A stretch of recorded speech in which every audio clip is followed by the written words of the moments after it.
तनवीर काज़मी अपने news channel see the world through Tanveer Kazmi के साथ दोबारा हाजिर है। यानी कि दुनिया को तनवीर की नज़र से देखें। एक आम खबर जो काफ़ी दिन पहले रूनुमा हुई थी और अब मैंने कोशिश की कि दोबारा उसको कवर करूँ, वो थी ईरानी जो फॉरेन मिनिस्टर थे उनका सऊदी अरब में उनका विज़िट था और वहाँ पे गए। और बड़ा शुक्रिया उन ममालिक का भी जिन्होंने दोनों ममालिक में आपस में क्लोज़ करने की कोशिश की। और इससे बहुत ही मेरे लिए ये है कि बहुत ही इम्पोर्टेंट था ये, क्योंकि पूरी दुनिया में इस वक्त मुसलमानों में जो तफरीक है उसकी बुनियादी वजह से काफ़ी लोग तकलीफ़ में हैं, काफ़ी जंगें भी तक भी हैं उसकी वजह से रूनुमा हुई हैं। और जहाँ पे पढ़ा बड़ा हूँ वहाँ मैंने भी इसको बचपन से काफ़ी टेंशन देखी है कुछ दिनों के दरमियान, और इख्तलाफात बढ़ते गए और इस तरह इसकी बुनियाद से एक दो नहीं हज़ारों शहादतें हुई और मर्डर्स हुए। और आपस में अभी तक जो इन ममालिक में तरक्की की ना होने की बुनियादी वजह भी यही है कि जो फ़िरका बंदी के जो कुछ इख्तलाफात हैं उसकी बुनियाद पे फिर जो डेवलपमेंट है, काम करने का जो तरीका है वो कम हो जाता है। तो मेरा ख्याल ये बहुत अच्छा मौका है इन दोनों ममालिक के लिए कि लगातार अपने पास विज़िट करें और पूरी दुनिया के स्कॉलर्स को मुख्तलिफ जो फ़िक़ा के हैं उनको बुलाएँ और आपस में बैठें और एक मस्जिद बनाएँ। और इवन नमाज का तरीक़ाकार भी जो है बहुत ज़रूरी है कि वो एक तरह बनाएं, कोशिश करें बैठें और मुत्तफ़िक हो जाएं। और कुरान आपके पास मौजूद है, इस किताब में सब मुत्तफ़िक हैं कि ये किताब जो है वो सबको इकट्ठा करती है और ये यूनिवर्सल बुक है, पूरी कायनात के लिए बनाई गई है। तो हमारे पास एक गोल्डन चांस है कि हम जो सदियों पुराने जो इख्तलाफात हैं उसे कम करके और इस किताब से जो कुरान जो अल्लाह की गॉड क्रिएटर की तरफ से हमारे पास आई है उसकी रहनुमाई लेते हुए हम अपने जो एक स्टैंडर्ड बनाएं, एक सेट स्टैंडर्ड बनाएं। यानी कि मसाजिद आप एक बना सकते हैं सब मिलके और उसको बैठ के फ़ैसला करें कि उसमें क्या क्या एक्टिविटीज़ होंगी, क्या क्या होगा। और कुछ चीज़ें जो आप में इख्तलाफात हैं वो आप घर में भी कर सकते हैं।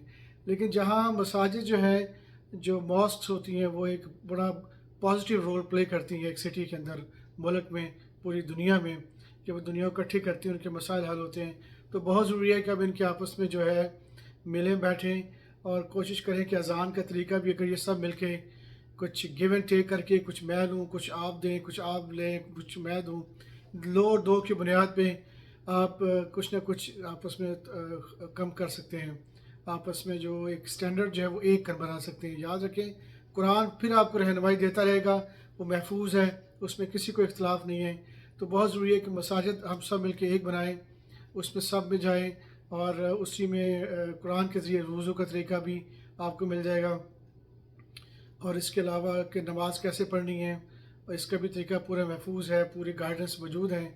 इसी तरह बहुत ही प्रोडक्टिव वे में बड़ा बेनिफिट होगा इंसानियत को, बड़ी खुशी होगी कि सब लोग इकट्ठे हो जाएंगे और एक रहनुमाई होगी और दुनिया जो है एक पुरसकून अमन का ज़रिया बन जाएगी। ये बहुत ज़रूरी है कि हम सदियों से जंगें लड़ रहे हैं, तबाह कर रहे हैं, लाशें गिर रही हैं, ख़ानदान ख़त्म हो रहे हैं, हर तरफ खौफ और तकलीफ़ का समय है। तो ये गोल्डन चांस है कि हम मिल के बैठ के अपनी जो छोटे छोटे इख्तलाफ हैं, वो अज़ान का तरीका में थोड़ा सा इख्तलाफ है, वो कुछ लो और दो की बुनियाद पे हम इसको हल कर सकते हैं। ये बड़ा ज़रूरी है कि हम लगातार इस तरह की मीटिंग्स करें, बल्कि अगर महीने में एक दफ़ा हो तो और अच्छी बात है, और पूरी दुनिया से इकट्ठे हों। और इसी बुनियाद पे जो बाकी ममालिक हैं दुनिया में उनको भी इसका फ़ायदा पहुँचेगा, क्योंकि अमन होगा तो उसका जो जितनी भी डेवलपमेंट होगी और खाने की फरावानी होगी और जो भी चीज़ें हैं बाकी लोगों को भी मसाइल नहीं होंगे। तो मेरे ख़्याल था कि बहुत ज़रूरी है कि इस चीज़ को फोकस किया जाए। तो अमन होगा दुनिया में दोबारा, और फिर जहाँ जब हम वापस जाएंगे तो फिर हमारे लिए भी एक बहुत बड़ा एक रिवॉर्ड तैयार है जो हमेशा की ज़िंदगी है। बड़े बड़े महल हैं, तो उसकी बुनियाद उसकी मिलने की वजह यही हो सकती है कि जब हम यहाँ प्रूफ करें, हम सबूत पेश करें कि हम इस काबिल हैं कि हमने इस दुनिया को बेहतरीन बनाया, आपस में अमन से रहे। तो उम्मीद है कि इस चीज़ को बड़ा सीरियसली कंसिडर किया जाएगा, लिया जाएगा। ठीक है जी, इंशाल्लाह फिर दोबारा बात होगी। Take care, bye.